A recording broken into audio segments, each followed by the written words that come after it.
प्रेम का मतलब है we are because he was. Pakistan में बाबा साहब अम्बेडकर नहीं पहुंच पाए। जो लोग बंटवारे के समय पाकिस्तान में रह गए बड़े नुकसान में चले गए। जो लोग बांग्लादेश में चले गए और इंडिया के बंटवारे के समय इंडिया में नहीं आ पाए, वो हमारे और आप जैसे भाग्यशाली नहीं बन पाए, क्योंकि वहां डॉक्टर अम्बेडकर नहीं पहुंच पाए। डॉक्टर अम्बेडकर कहां पहुंचे?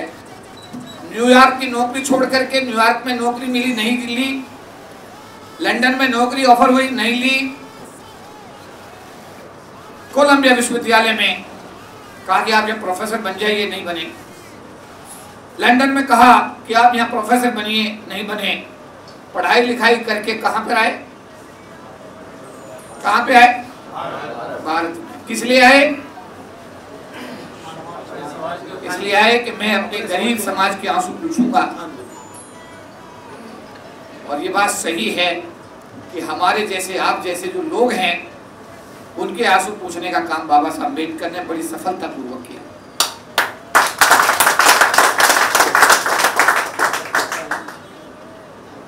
हमारे कुछ साथी जो आज जेडएम इंचार्ज बने हुए हैं दिल्ली में, हमारे कुछ साथी जो कानपुर पटना में जेडएम इंचार्ज बने हुए हैं, उनके पूर्वज पाकिस्तान में थे जब बंटवारा हुआ था। सौभाग्य से वो बंटवारे के टाइम पे इंडिया में आ गए और बाबा साहब का उन्हें आशीर्वाद मिला तो आज दिल्ली के जोन में इंचार्ज तक की कुर्सी पर वो बैठे हुए हैं। काश पाकिस्तान में रह गए होते तो आज वहां के जो मुस्लिम समाज है उसके बर्तन साफ करने के अलावा कुछ और काम उनके पास में नहीं होगा, क्योंकि आज जितना शेड्यूल कास्ट का आदमी, शेड्यूल ट्राइब्स का आदमी पाकिस्तान में रह गया था, बांग्लादेश में रह गया, वो आज वहां पर बहुत बुरी जिंदगी जी रहा है। तो अकेले डॉक्टर अम्बेडकर ने करोड़ों लोगों को जीवन जीने का अवसर दे दिया, सम्मान से जीवन जीने का अवसर दे दिया, आर्थिक आजादी दे दी। क्या हम सब लोग मिलकर एक बाबा साहब का भवन नहीं बना सकते? नहीं बना सकते क्या? उनके नाम पर एक बच्चों के लिए एक एजुकेशन सेंटर नहीं बना सकते? उनके नाम पर पूरे देश के लोगों को जो आए दिल्ली में उनको रहने की एक जगह नहीं दे सकते? उनके नाम पर एक मीटिंग का हॉल नहीं बना सकते? तो हम क्या कर सकते? फिर हम कुछ नहीं कर सकते, फिर हम कुछ नहीं कर सकते।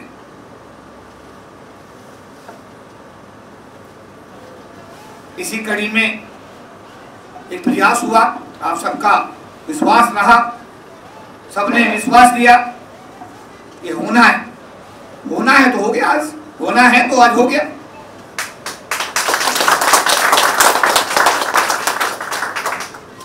ये कोर्ट के कागज हैं, आप जानते हैं इसे एफिडेविट क्या कहते हैं? इसे एग्रीमेंट कहते हैं। ये एग्रीमेंट मैं आपके सामने पढ़कर सुनाता हूं। ये एग्रीमेंट है मिस्टर परवीन कुमार शर्मा बरेली और welfare association LIC SC ST P employees officers, ये दो पार्टीज के बीच का एग्रीमेंट है। किसके बीच में है? ये हरीश गौतम और परवीन शर्मा के बीच का नहीं है, ये KP चौधरी और परवीन शर्मा के बीच का एग्रीमेंट नहीं है। ये एग्रीमेंट है परवीन कुमार शर्मा, यानी कि this agreement is sale is made to the Bareilly, this agreement to sale is made at Bareilly on 1 July 2021, यानी आज हुआ, between Shri Parveen Kumar Sharma son of late Shri Murari Lal Sharma, resident of 78 Awas Vikas colony, Civil Lines Bareilly, Uttar Pradesh, herein after called the first party seller of this part. MS Welfare Association of LIC SC ST P Employee Public Officer registered, address F19 ground floor, United India Life Building, Middle Circle, opposite gate number 6, Palika Bazar, Karnataka Place, New Delhi 11001 through its Secretary General Mr. KP Chaudhary, herein after called the second party purchaser of the other part. The terms and expression vendors of the first part and the vending of the second part share unless to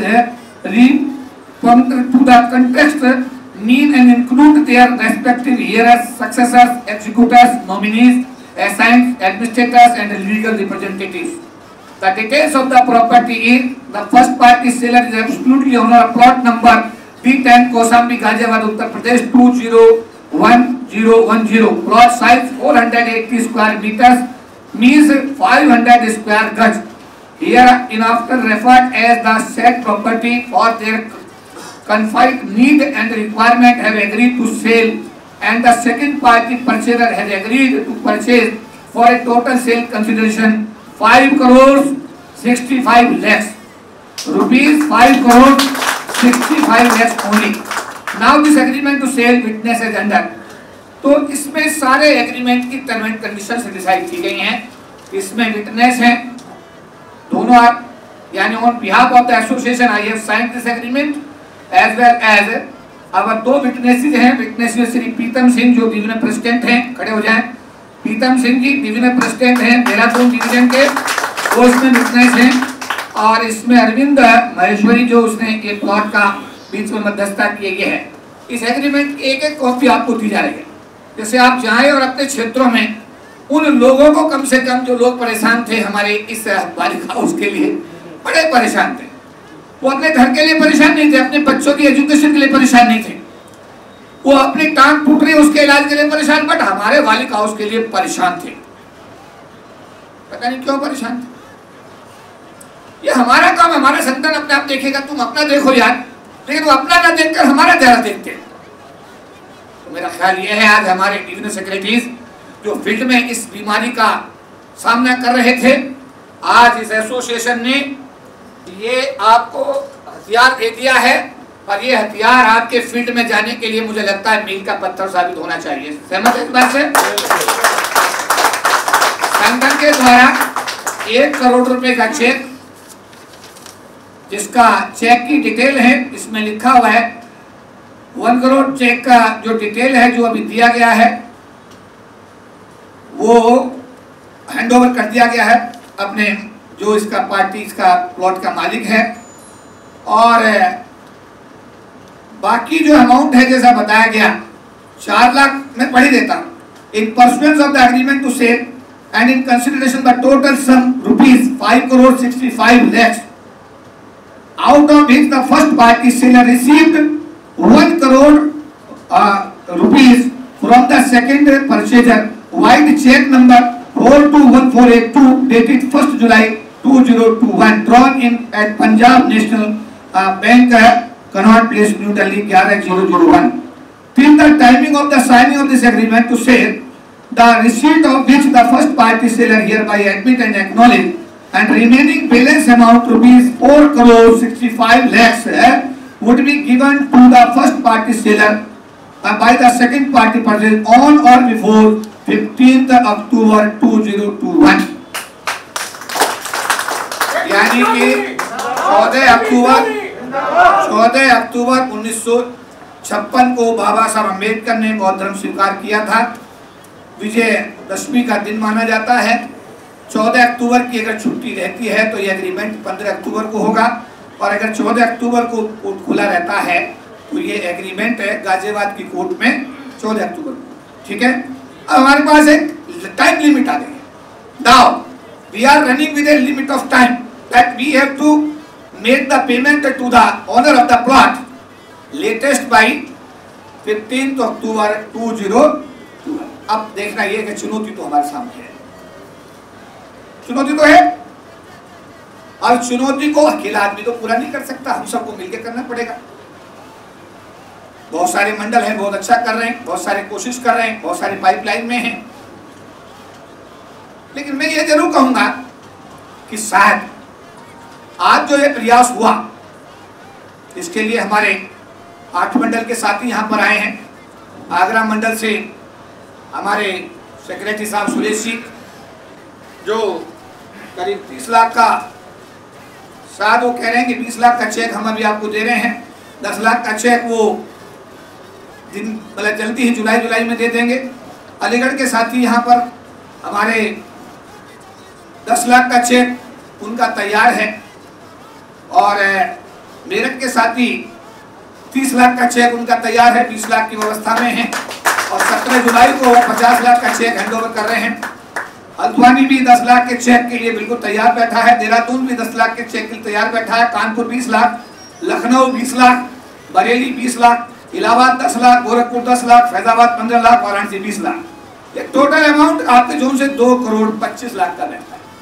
मैंने 2 zone की जिम्मेदारी लगाई थी, 2 crore 75 lakh northern zone और 2 crore 25 lakh Kanpur zone. इस type से ये सीधा सीधा कितना बनता है, 5 करोड़। ठीक है, 2 जोन बैकबोन रहेंगे, बाकी जोन्स का कंट्रीब्यूशन 1 करोड़ रुपया कानपुर जोन का, पटना जोन का रहेगा, 1 करोड़ भोपाल जोन का रहेगा, 1 करोड़ आपका गुजरात रीजन का रहेगा, 50 लाख महाराष्ट्र से, 50 lakh south central Hyderabad, south central Karnataka 50 lakh, south zone 50 lakh, eastern zone Kolkata 50 lakh, 1 lakh eastern zone Patna. ठीक है, ये टोटल अमाउंट इस समय प्रस्तावित है जिसके लिए हमारे साथी दिन रात काम कर रहे हैं। समझ में आई बात नहीं? अभी कह रहे थे हमारे शैलेंद्र जी पारदर्शिता, अरे पारदर्शिता जितनी होगी उतना ही तो मेरा ख्याल है एक दूसरे के प्रति विश्वास बढ़ेगा, काम करने का आनंद आएगा। पारदर्शिता ही नहीं होगी तो काम कैसे बढ़ेगा?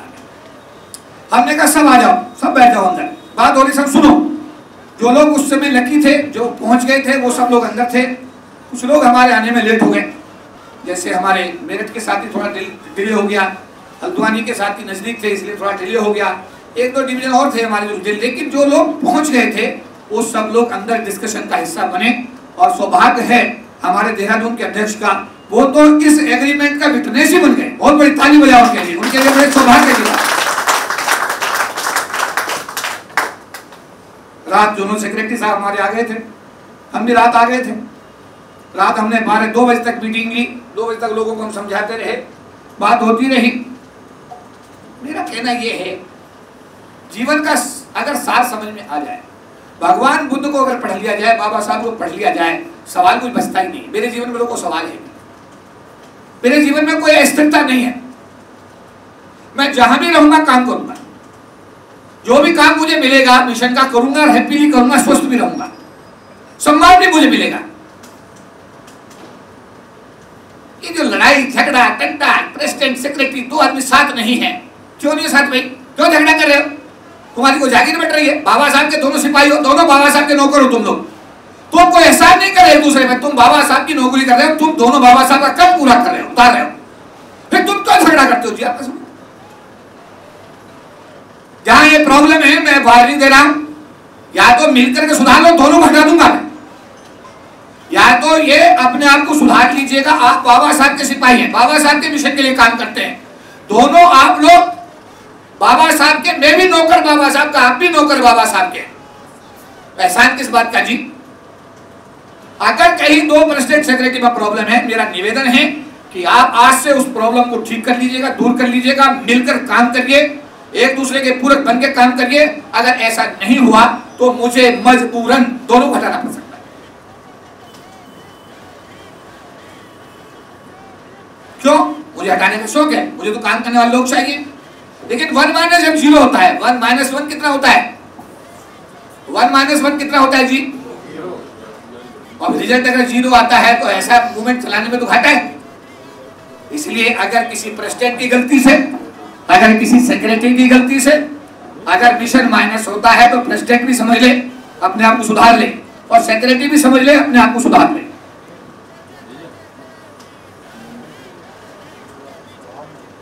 समझ में आई बात? नहीं आई? अब आते हैं वापस हम कि मिशन को कैसे आगे लेके जाएं। देखो, किसी ने नहीं सोचा था कि LIC में एक छोटा सा एसोसिएशन होगा, किसी ने नहीं सोचा था कि उसका कनाट में मुख्यालय होगा, किसी ने नहीं सोचा था कि फेज रिवीजन पर वो एडवांस में जानकारी देगा कि 16% का इंक्रीज और फाइलेज भी कर रहा है। किसी ने नहीं सोचा होगा कि चेयरमैन और ED और MD सीधे आपके जनरल सेक्रेटरी साथ 5 डायलॉग्स करेंगे, जेडएम लाइन पर रहेंगे, STM लाइन पर रहेंगे। किसी ने नहीं सोचा था कि आज आपके कल्याण संघ के कार्यालय में बड़े बड़े मंत्री, सांसद, मिनिस्टर्स, बड़े बड़े लोग मिलने के लिए आते हैं। किसी ने नहीं, लेकिन ऐसा हुआ। किसी ने नहीं सोचा था कि दिल्ली LIC के अंदर 4 जेडएम इंचार्ज होंगे, किसी ने, लेकिन आज हैं। किसी ने नहीं सोचा था कि 42 सीनियर जेडएम इंचार्ज यहाँ पर इंडिया में काम करते, किसी ने, आज हैं। किसी ने नहीं सोचा था कि आज कानपुर जोन में 12 में 3 STM इंचार्ज, 12 में 3 लखनऊ, फैजाबाद और मेरठ के सीनियर सौभाग्य से आपके अपने समाज के हैं। दिल्ली में में तो बाढ़ आ रही है, 17 में 10 है, पूरा जोन ही कब्जा रखा है SC के लोगों ने। ऐसा नहीं है कि उनमें काबिलियत नहीं थी, कल भी काबिलियत थी और आज भी काबिलियत और कल भी काबिलियत रहेगी, लेकिन उनके साथ अन्याय ना हो इसको देखना आपके संगठन की जिम्मेदारी है। जो संगठन अपनी ईमानदारी से अपनी जिम्मेदारी को निभाता रहा है, उसका परिणाम यह है कि हर स्तर पर LIC में आपके समाज के अधिकारी सम्मानजनक स्थिति में अपनी जिम्मेदारियों का निर्वहन कर रहे हैं, बड़े बड़े पदों पर आज वो तैनात हैं। तो आप अपने जनरल सेक्रेटरी को अपना आदर्श बना दीजिएगा। सोने के अलावा जो टाइम मिलता है मैं उसमें काम करता हूं अपने लोगों का। पारदर्शिता जीवन में देखनी है तो अपने जनरल सेक्रेटरी को देख लीजिएगा। दिन रात मेहनत करने का अगर आपने है तो वहां से कुछ अपना इनहेरिटेंस कर लीजिए, उनसे कुछ सीख लीजिएगा। तुम्हारे पास तो ऐसा आदमी है जो ब्रांड नेम मत बताया, ब्रांड नेम है तुम्हारा, और तुम उससे भी अगर नहीं सीखते तो तुम अभागे लोग। अरे तुम्हारा सीनियम तुम्हें नहीं बुलाता, तुम्हारा सीनियम तुम्हें नहीं बुलाता, तुम्हारा सीनियम तुम्हें चाय नहीं पिलाता, तुम्हारा सीनियम तुम्हें वैकेंसी नहीं देता, गलत बात है। सीनियम है आज आपका यहाँ है, आपका है सीएम बरेली का सीनियम है आज यहाँ, कहाँ पर है? नंबर 2 कौन है? MM है, भाग गया वो, हमने कहा था आ रहे तारीख को, भाग गया। चलिए कोई बात नहीं, तो MM को आना चाहिए था, बाबा साहब को करनी चाहिए थी, उसको बुलाइए, उसको आप जाइए, उसे बुलाइए। अरे बाबा साहब को तेरे तीना को आए हैं तो बाबा साहब को श्रद्धांजलि करके 2 शब्द कह के जाएगा। MM अगर इंचार्ज है वो तो बुलाइए। ये सारी चीजें सीखने की जरूरत है। मेरा अनुरोध आपसे ये है, देखो कोई ब्राह्मण आपको सहयोग नहीं करेगा, कोई भी जनरल कैटेगरी का आदमी आपको सहयोग नहीं करेगा। ओवरऑल ये आंदोलन बाबा साहब का, बाबा साहब के सिपाही ही चलाएंगे। और सिपाही कौन है? वो हम और आप हैं। अपनी कमियों को उन्हें सुधारो, अपनी कमियों को पहले ढूंढो, उन्हें सुधारो और सुधार करके इस मूवमेंट को इतना मजबूत कर दो, इतना मजबूत कर दो। अरे एक वाली हाउस नहीं, एक बरेली बनना चाहिए, एक लखनऊ बनना चाहिए, शाहजहां, सब जगह बनाना है, सब जगह बनाना है।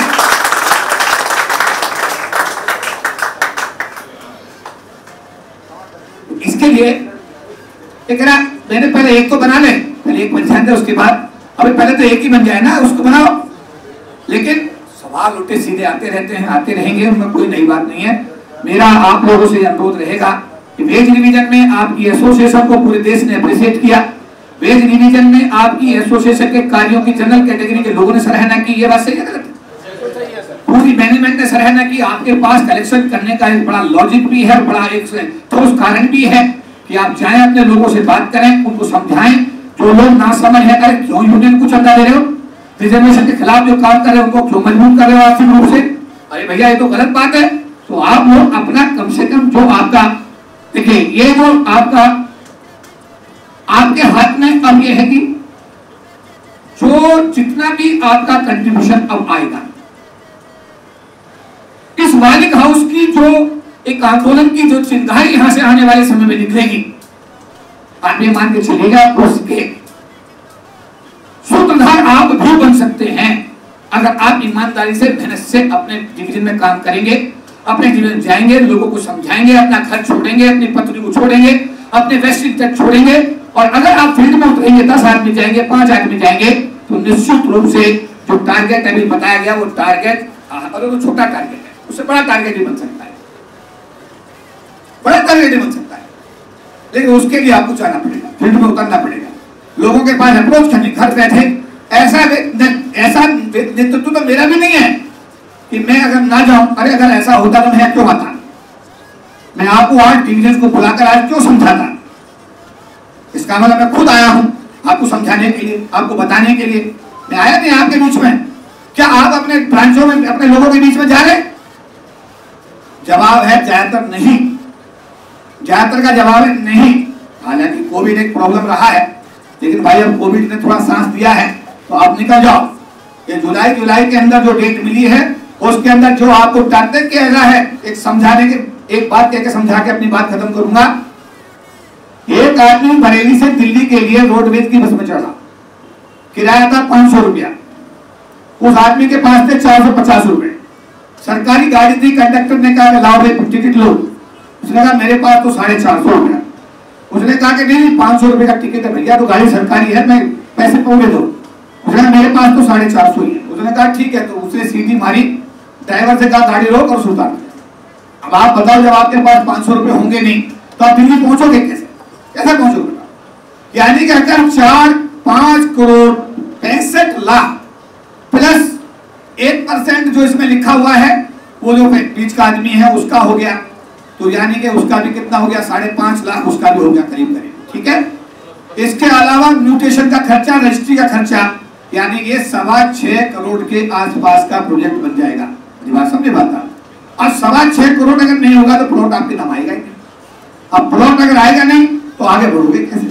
अभी आएगा कैसे? अगर 2 करोड़ 25 लाख का टारगेट आपको दिया गया है तो उसको आपको 2 करोड़ 30 लाख में करना है, उसमें 2 करोड़ 20 लाख नहीं करना है।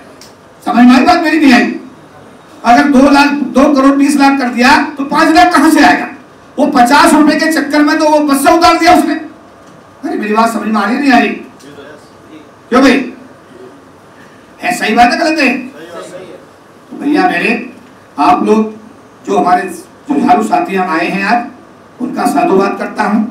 आपको एक निर्देश भी देता हूं कि आप अपने सीटें छोड़ दीजिएगा।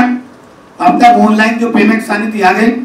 लोग इतने भले हमारे नहीं है, इतने सीधे क्या बेचारों को पता ही नहीं है। उनको समझाओगे, उन्हें बताओगे, मूलधारा में लाओगे तो सहयोग देंगे तो मालिक हाउस बनेगा, ना केवल दिल्ली में बनेगा, इसके बाद देश के कोने कोने में इस प्रोजेक्ट को दार्जिलिंग लाइन तक ले जाने का हम लोग काम करेंगे।